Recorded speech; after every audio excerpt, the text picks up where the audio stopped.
Ready.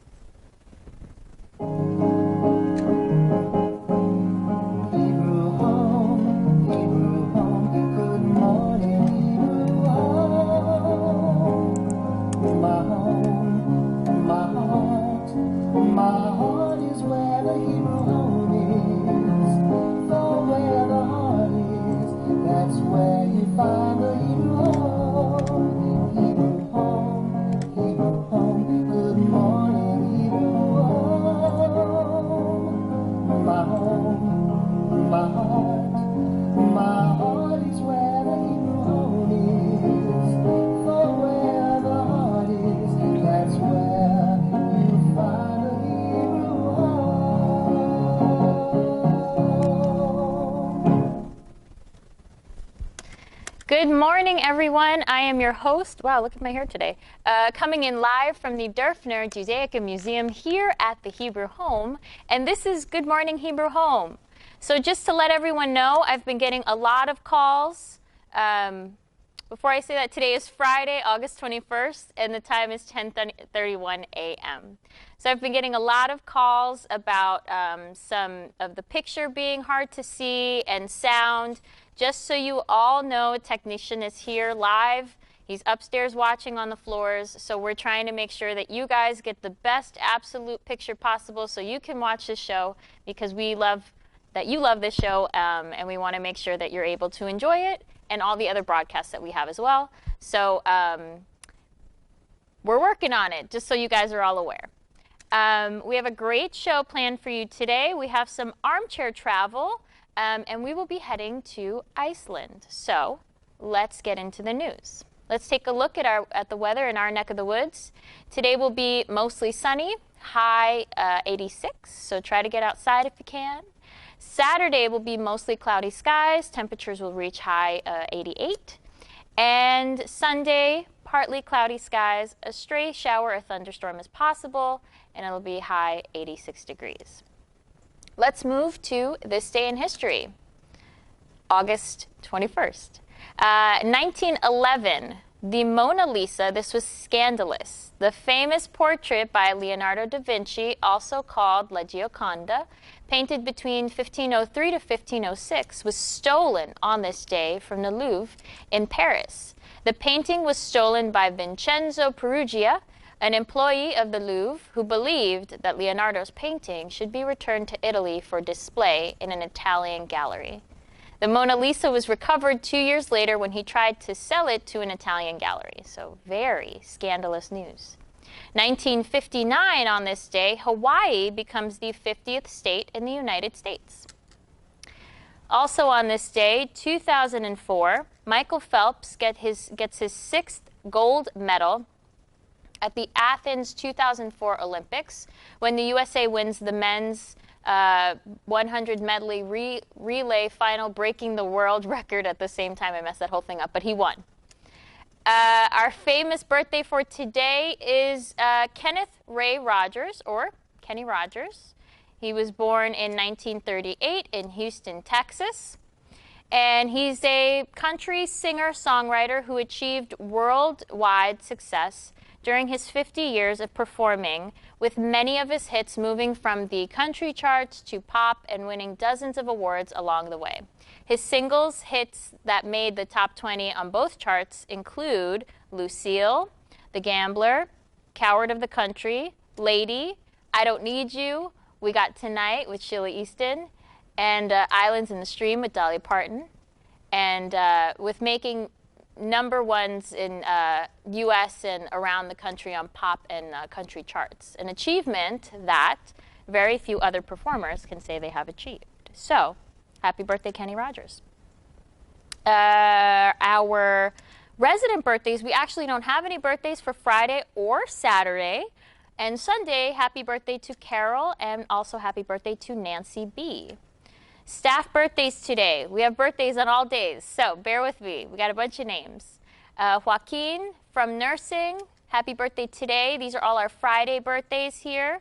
Raisa from finance and Chantel from nursing, happy birthday. Tomorrow, birthdays for staff, Jose from IT. Oh, Jose from IT. John from administration, Philomena from nursing, Tommy from nursing, and Catherine from the security department. Happy birthday to our Saturday birthdays. And for the 23rd, we have Josephine from nursing. So happy birthday to all. All right, we've made it to the portion of the day where I go over the long menu of meals for the whole weekend, so bear with me. Today's lunch will be, our entree is a cheese pizza with a Caesar salad and peaches for dessert. Dinner will be a vegetarian vegetable soup with Greek meatballs and yellow rice, and dessert will be a chocolate cake. Saturday, cake today for the birthday people. Saturday, lunch will be beer-battered baked fish, sweet potato, and parsleyed cauliflower. For dessert, we're having sponge cake, more cake for all our birthdays. Dinner will be cream of broccoli soup. Entree will be California vegetable sandwich with potato chips, and the dessert will be strawberry ice cream. Sunday, our lunch will be Southern fried chicken, seasoned diced potatoes with collard greens, and our dessert will be fudge supreme cookies. Dinner, the entree will be broiled salmon, orzo with mushrooms, and dessert will be a fruit cocktail. So that brings us to our armchair travel portion of the day. I want everyone to get comfortable in your seats. Make sure you feel your back against the back of your chair. Take a moment, close your eyes, take a deep breath in while we travel over to Iceland. So, open your eyes, and we have made it to Iceland, and we're going to start with the Blue Lagoon. Some of these pictures I just found, and some of these pictures are actually my own pictures. Not as good as David F. or David P., but still some of my own pictures. So, this is the milky blue geothermal waters of the Blue Lagoon. The Blue Lagoon, also just for everybody, if you'd like to call in at any portion, please feel free to dial from your phone. I have the phone ready in front of me, extension number 1562. So go ahead, if you want to call in, join us, comment, feel free, let us know if you can see or hear me. And if you like Iceland or have any questions, dial 1562. I have the ringer on, and I will hear you if you call. Okay, so we're at the Blue Lagoon. The Blue Lagoon is a large geothermal pool. It's in the southwestern part of Iceland, and the pool is not from a natural source of geothermal water. It's actually supplied by excess water from a nearby power plant. The Blue Lagoon came into existence actually in 1974 when excess water was released from the power plant. And the lagoon quickly became a popular spot for swimming and bathing, but there were absolutely no facilities there until 1987. So I actually went there and swam around in the water. The water is rich in minerals, especially sulfur and silica, which are really good for your skin, makes you feel really smooth. And this explains the lagoon's popularity. Now there are facilities there, and it's called the Blue Lagoon, and it went under a major renovation in 1992. And it's become a world-class tourist attraction. And in 2016, bathing in the Blue Lagoon became the most common thing that tops the travel bucket lists of millennials around the globe, and the Great Pyramids of Giza came in second. So that is our Blue Lagoon. Our next image is the ranking. Our person in control is enjoying the view. Reykjavik City. This is no metropolis, actually, but it certainly is very charming. Travelers describe it as a cool and quirky, and food lovers drool over the diverse and hip restaurants that you'll find in the capital.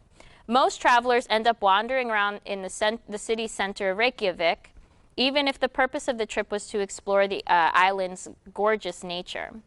There's a number of highlands, and if you guys notice, there's a really big church. That's a church in the center. It has a super tall steeple. It's a very interesting church to see. I think I have a picture of it after, but it's a very interesting church to see. And you should definitely, they're saying you should definitely take your time to, look at all these places. But the interesting thing about this church is that if you ever get lost in Reykjavik, you can look down any street and see the church. So that's how you can find the center of Reykjavik. And in the next picture, you can see it from where I was staying at night. And sure enough, you could see it any street that you look down. So if you ever get lost in Reykjavik, you know how to find your way back. Our next picture is actually, this is a map of something that a lot of people do when they're traveling there, is to go on a Golden Circle tour. So you can either do it with a tour guide or go to separate places within, or you can rent a car, which is what I did with my travel buddies. And you can travel, and you'll see that it is in the shape of a circle. And along the route, you have 3 major attractions that you see, and you just get to kind of really immerse yourself in Iceland. There's a geyser, the Gullfoss waterfall, and there's a national park, and I'll show you these. It takes 1 day or less to do the whole tour, and it really allows you to see the country. The next picture, that's actually kind of what it looks like when you're driving around. Iceland looks kind of like you're on the surface of the moon. It's really interesting. There's no trees. There's not a lot of, because there's a lot of like volcanic activity there, a lot of sulfur in the ground and stuff like that. Most of their food is imported because there's not a lot of things that you can grow there, except like root vegetables. And so a lot of traveling around. That's actually a picture I took in between naps because I kept falling asleep in the car. And that's a picture that I took. The next picture is actually one of the spots that you will stop on the Golden Circle route. And this is the Gullfoss waterfall. It is beautiful. That's not my picture. It's beautiful. It's roaring over bluffs of southwestern Iceland, and it's famed as one of the most dramatic cataracts in the world, and cascades over a series of steeped rocks and terraces before plunging over 32-meter-high crevice that gives the fall its distinct appearance of disappearing into the Iceland subterranean. The falls themselves can be found arched over rainbows. So this was really cool. There's so many rainbows there. You see plumes of mist, and also you can see surrounding hills and ridges that come dressed in these rolling hills of grass, and it's just so beautiful. The next picture is a geyser, or geyser as we say, is a hot spring area with boiling mud pits, and they explode every couple of minutes into the air. They go about 100 feet into the air. You can actually people just stand there and wait for it. And so how do they erupt? These are situated in an active geothermal area, and due to the underground plumbing system, the groundwater comes in contact with the hot bedrock, and then it heats up and it builds pressure. That's why you kind of wait for it. And then when the water has reached the peak temperature, the pressure, it spouts out from the top and 30 meters into the air. And the water's extremely hot, so they do have areas that's kind of blocked off. You can't get any closer, and you have to keep your distance. And it definitely feels hot and steamy when you're there, so it's kind of like getting a little facial. Next image there. So this is kind of walking down the path, one of the paths in the national park there, Thingvellir. Also, I'm not saying many of these places correctly, but it's a symphony of volcanic ridges and continental rocks. They're carved into canyons, and it's on the Oxacara River, and it's arguably the most beautiful natural enclave in all of Iceland. And not only is it easily accessible, but it comes with, you can find different areas there that have totemic sites where you can see where people were actually living, and the tour there was very interesting. And if you love Viking age things, this is the place to go, so it's really cool.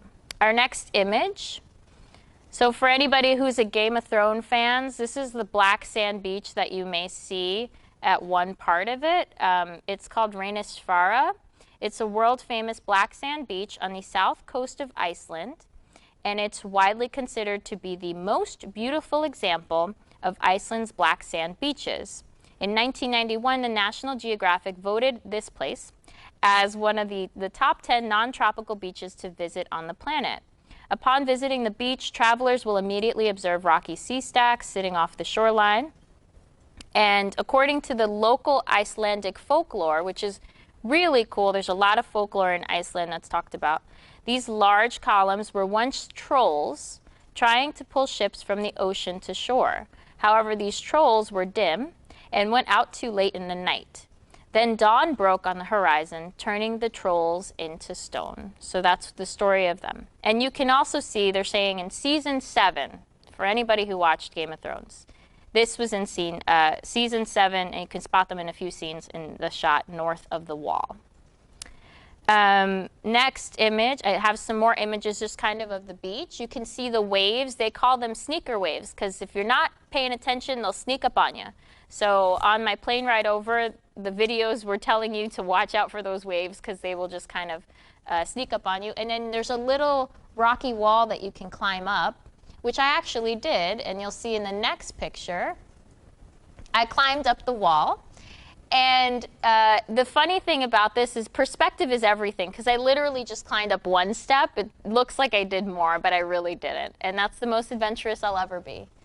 So that's me. The next picture that's me and my travel buddy, Mercedes. We climbed up maybe 3 of the steps, and that's our photo. And then this is another picture of my travel buddies. That's my Aunt Fanny and her daughter Mercedes, and that's me in my green hat that kept me very warm in Iceland. The next photo. So a lot of people go to Iceland to see the northern lights, and I have to say, I went in September and it was too cloudy, but I kind of feel like I saw some of these lights, the green lights. They are the aurora borealis, and they appear when electrically charged particles emanating from the sun travel at high speeds toward the Earth, resulting in a collision with the highest air particles. The different colors of the lights are in accordance with the different gases that are found up there.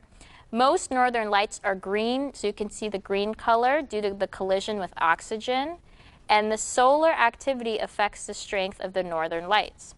Iceland is situated, I think Iceland and Finland, they're all situated on the so-called auroral zone, which means that this magnificent phenomena can be seen when the conditions are right. So you can't really see it in the summer, but it is happening. So they say to wait until, like, usually I think October is the best time. Next photo is the food in Iceland. So a lot of the food there, these are the things that I ate. There are other things there that we'll talk about. But so Iceland is, I didn't know, but was known for its hot dogs. So it became a must-have food. The hot dogs are a mix of lamb, beef, and other sustainably raised meat. And you can top them, a little different from how we do it in New York, but fried onions, raw onions. And they put on condiments such as ketchup, a sweet hot dog mustard, and something else that's mixed with like mayo. They put capers and herbs on top of it on a warm bun. And so you can buy a hot dog. We bought one in Reykjavik walking around. It was a popular place to get it. So this is the one, there's a famous hot dog stand. That's the one we went to. And I cannot say the name of it. And I won't even try because I don't want to butcher it. The other thing, they're known for a lot of yogurt. Sky yogurt has a lot of protein in it. It's classified as cheese, but it's considered a yogurt. Interesting. We have it here too. It's called Siggy's, a sky yogurt. It's very thick. And they also, from that, will make ice cream. So ice cream's a big thing over there. I don't remember having ice cream, but it is a big thing over there. And you can have it on a cone, dipped with warm sauce, kind of the same things that we do. But another big thing in Iceland is licorice. And you can see that I have some Icelandic candy there. A lot of chocolate with licorice in it. So if you like that flavor, Iceland is definitely a place that has all of that. Some of the other things I don't have a picture of, but lamb is a big thing in Iceland. Oh, before I go to those things, the bread you'll see up in the corner there's like a dark, dense bread. That's Icelandic rye bread. It is very good. And it was traditionally baked in a pot or steamed in a wooden cask that was buried in the ground near a hot spring. So they actually made it and then put it in the ground back in the Viking days. And they used to make it with the steam of the hot spring. And they called it hot spring bread. And now they use a baking pan in the oven. It's a very dense bread. It's dark. It's kind of sweet. And they spread a special butter on it. And it's very good. Fish is a big thing there because fishing has been a part of the culture for years. Centuries, I should say. It's been a staple in all of the Icelandic people's diets. There's loads of salt fish, varieties of in the Atlantic Ocean that surrounds the island. And so there's a lot of fish, also a lot of like salted fish too. And some of the other things that I didn't eat, but there's a lot of dried fish, a lot of dried fish, because back in the day, to keep their stuff fresh, they would pack it with a lot of salt and then put it in the snow. So you can eat just like eating chips over there, eating some dried fish. And the last thing that's on there, well, we can go to the next picture. I have one more picture. I did eat fish because I don't normally eat fish, but this was halibut. It was very good. But I did not have the last thing on my list here that I'm going to tell everybody about. It's fermented shark. So it's the thing that people go there to eat is fermented shark. And you're supposed to eat it, and then you take a shot of this drink called brennivin. It's like Icelandic schnapps. And then right after, it's recommended not to touch the shark with your hands to avoid having the lingering smell on your skin. So that's a fun random fact, everybody. Our next slide is just a picture of Iceland, just ending off with that. So let's take a moment. We're going to come back to the Hebrew home, and we'll end off with our positive news story. I hope you guys enjoyed today's armchair travel. I'd love to have you guys join us for an episode of our armchair travel. We have some great places coming up with actual photos taken by David F. So stay tuned for that. So if you guys would like to join us for an episode of Armchair Travel here in the studio, let us know. Let's do our positive news story, which is related to Iceland, before we end off. So I thought this was a cute story, but whether it's stressing about world affairs or COVID-19, social restrictions some people might be experiencing an inordinate amount of frustration, which is why an Icelandic tourism company is offering up a strange but fulfilling new source of stress relief. People from all over the world are recording their yells of frustration so that they can be broadcast into the wide open Icelandic wilderness. The Looks Like You Need to Let It Out initiative, which was created by Promote Island, was launched as a means of helping people release some of their pent-up anxieties while also encouraging them to think about how they can enjoy traveling in solitude once travel restrictions have lifted.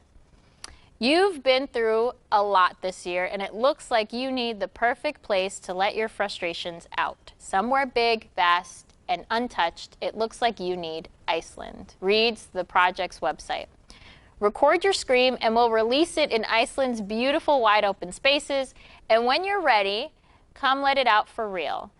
You'll feel better, we promise. Although the concept might seem a little far-fetched, therapist and mental health consultant Dr. Zoe Aston supported the psychological benefits of the project, saying screaming as a therapeutic tool was developed in the 1970s as a way to release pent-up emotion.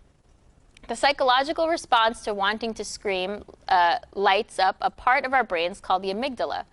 The amygdala activates when we're under threat, something we have all experienced in the past few months. Part of the beneficial effect of screaming comes from being able to make a loud noise into a wide open, undisturbed space. This literally allows your amygdala to release the stress stored there and move forward. That being said, not all of the recordings are screams of distress. Some people's yells lean on the sillier side. Others will use their 10 seconds of sound to say hello to the beautiful landscape. The website warns that anyone experiencing anything else, more pronounced mental health issues, should seek professional help immediately. But for anyone else who may simply be feeling a bit overwhelmed during these turbulent times, a scream into the scenic Icelandic void might just be the pick-me-up you need. What are you guys' thoughts? Let us know. We didn't get any live calls today, but hope to hear from you on our voicemail. You can give us a call. Let us know any good news you've heard and that you'd like to share on the show by dialing 2813. That's our voicemail line, 2813. Leave a message for viewer mail. Remember to tune in to Channel 8 later today. We have 11:15 Catholic services and 1:30 Larry Applewhite, Your Hit Parade, and 3 o'clock Shabbat Shalom. Don't forget you can catch this episode of Good Morning Hebrew Home on Channel 88 at 6:30, or as always, all of our episodes are available on YouTube. That's our show for today, folks. Once again, this has been Olivia Cohen with Good Morning Hebrew Home. We will see you Monday, same time, same place, same channel. Cohen out.